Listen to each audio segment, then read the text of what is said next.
Para sahabat, sekarang saya akan berbicara tentang pragmatisme memandang desa. Pragmatisme itu artinya sikap pandangan yang pragmatis. Pragmatis artinya apa yang mudah dikerjakan. Pragmatis itu sama juga atau 11-12 dengan programatis. Artinya pragmatisme itu lebih mengutamakan pada program-program yang pragmatis atau yang praktis-praktis. Ya, jadi yang mudah untuk dikerjakan, bukan yang sebaiknya untuk dikerjakan. Kalau yang sebaiknya itu namanya idealisme. Tetapi kalau realisme itu apa yang mungkin, ya, seni kemungkinan untuk dikerjakan dalam mencapai kebaikan. Jadi ini yang paling rendah itu adalah pragmatisme. Di atasnya adalah realisme, di atas lagi adalah idealisme. Kata pragmatisme itu pernah disampaikan oleh Profesor Sadu Wasustiono tahun 2007 ketika beliau mengkritik tentang penyerahan sebagian kewenangan kabupaten kepada desa. Dulu ada Permendagri, ya, tahun 2006, nomor 30 tahun 2006 itu ada banyak daftar yang itu diserahkan kepada desa.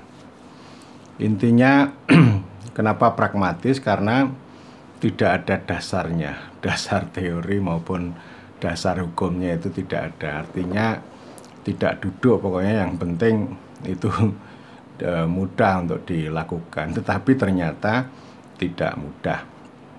Ya, jadi artinya ini asasnya nggak ada.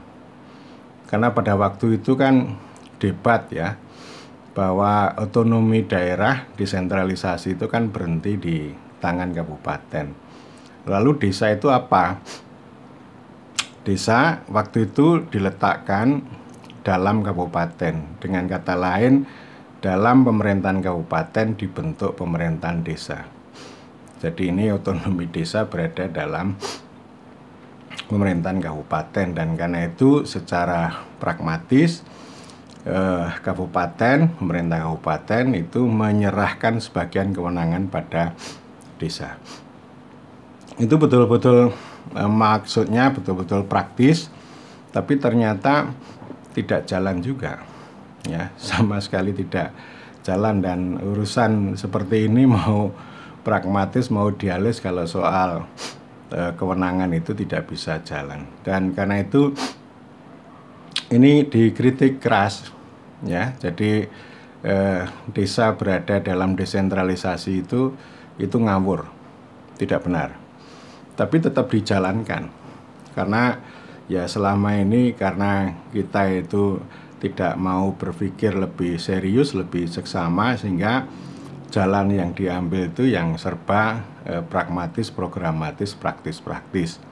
Dalam belajar juga begitu, kita itu nggak mau, ya, teori-teori yang daki-daki itu tidak relevan dengan kenyataan. Lalu pengennya yang praktis-praktis, yang keterampilan. Ternyata yang praktis-praktis itu juga tidak tepat, ya. Jadi bahkan juga tidak berguna, karena pada dasarnya kita bernegara, berpemerintahan, berdesa ini kan kekurangan nilai, bukan soal keterampilan praktis manajerial, bukan itu. Bukan berarti kita tidak butuh soal manajerial, ya. Jadi ini pragmatisme ini sering memandang bahwa desa itu, ya, ini, ya, situs keterbelakangan, situs ketidakmampuan, kebodohan, dan sebagainya. Oleh karena itu mereka memandang bahwa solusi untuk menangani desa itu tidak usah aneh-aneh, tapi cukup dengan pengembangan kapasitas. Jadi yang selalu dipandang begitu. Dan pengembangan kapasitas itu dalam rangka supaya kepala desa, pemerintah desa, perangkat desa itu mampu menjalankan peraturan-peraturan dari atas, aplikasi dari atas. Jadi kalau misalnya mereka tidak bisa menyusun anggaran dengan baik, rencana dengan baik, laporan dengan baik, maka mereka akan dianggap bodoh. Dan karena itu harus digembur dengan banyak pelatihan. Tetapi ini juga tidak begitu ngefek karena pelatihan itu digenjot terus, tapi ya tetap saja dari tahun ke tahun itu ya kemampuannya tidak meningkat. Ya ini memang penting untuk dilakukan refleksi. Mengapa digenjot dengan pelatihan tetapi itu tidak nendang? Nah ternyata persoalannya bahwa apa yang menjadi denyut kehidupan orang banyak, menjadi kepentingan masyarakat setempat itu yang tidak dijalankan sebagai materi pelatihan. Jadi materi pelatihan, esensi pelatihan itu lebih banyak pada aturan ayat-ayat yang itu tidak sesuai ya. Jadi ini ada kesenjangan dan oleh karena itu ya mereka juga tidak mampu bagaimana menerjemahkan apa sih yang disebut dengan kepentingan masyarakat setempat, bagaimana cara melayani rakyat, bagaimana cara memakmurkan rakyat. Saya sering mengkompori para kepala desa. Kalau Anda diundang untuk mengikuti pelatihan tentang manajemen keuangan desa, aplikasi Siskudes dan sebagainya, nggak usah berangkat. Ya, tetapi tolong mintalah kepada pemerintah supaya dilatih dua hal.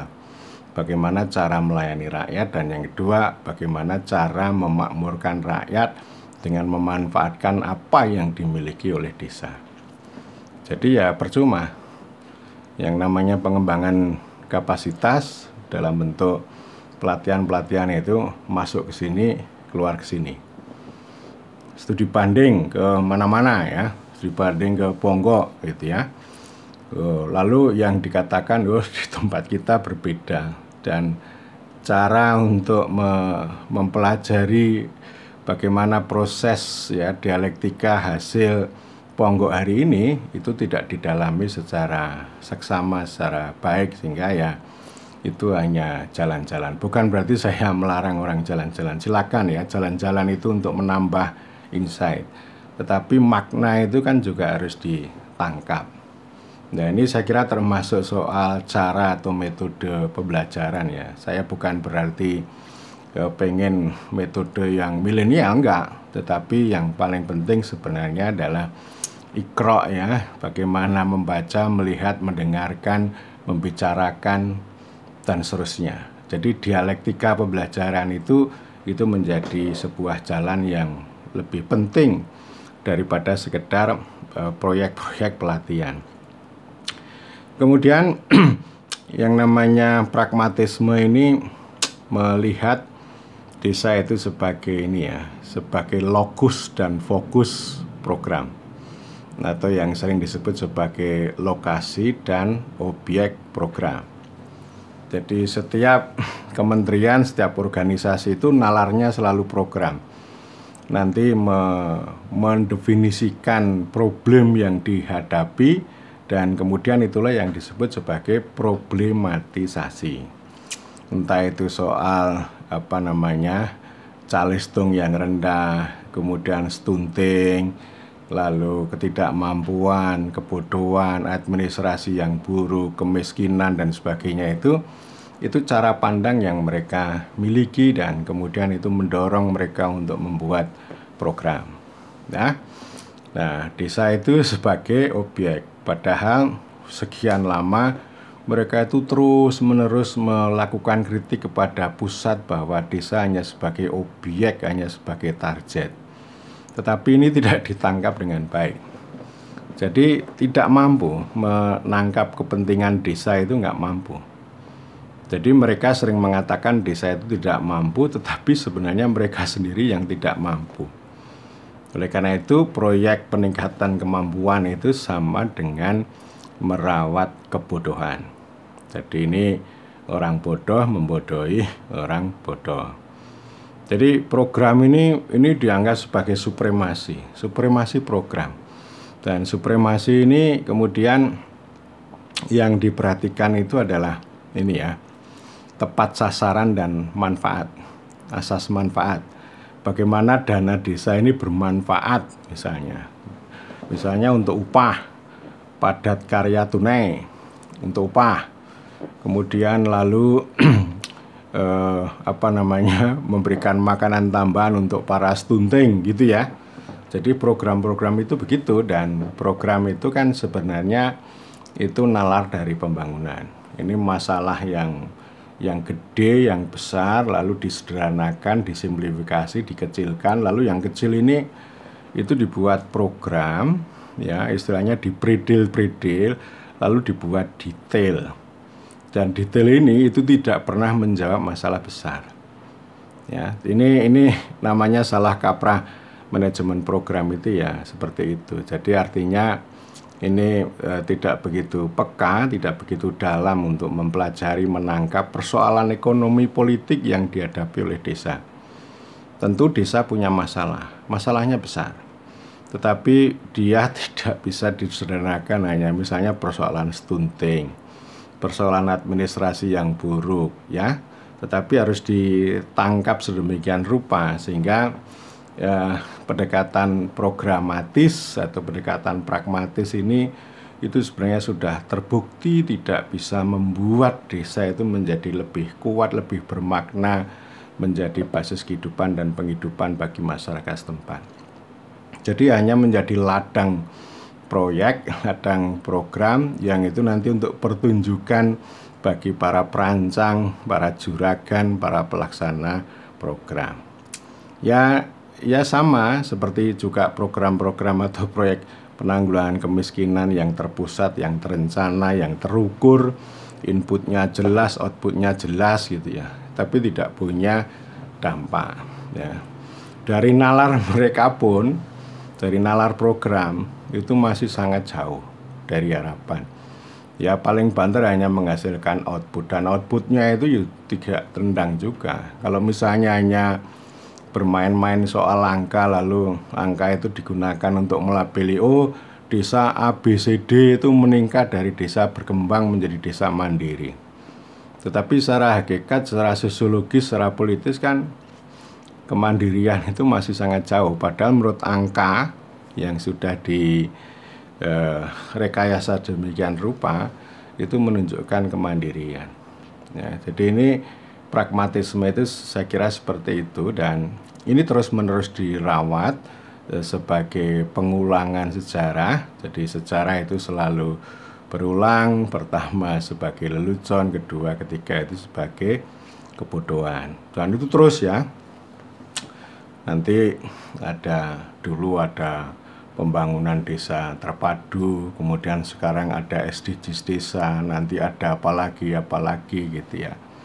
Jadi program ini sebenarnya sangat bermasalah.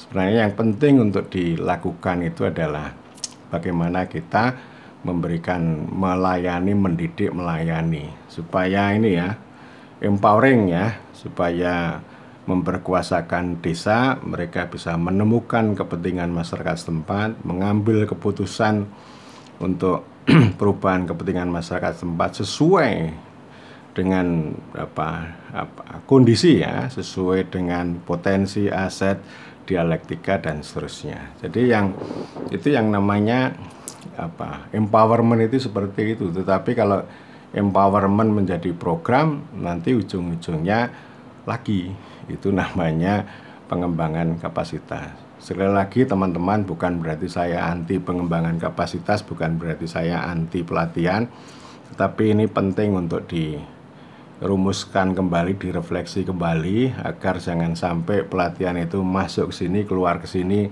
tanpa bekas. Ya, saya kira begitu.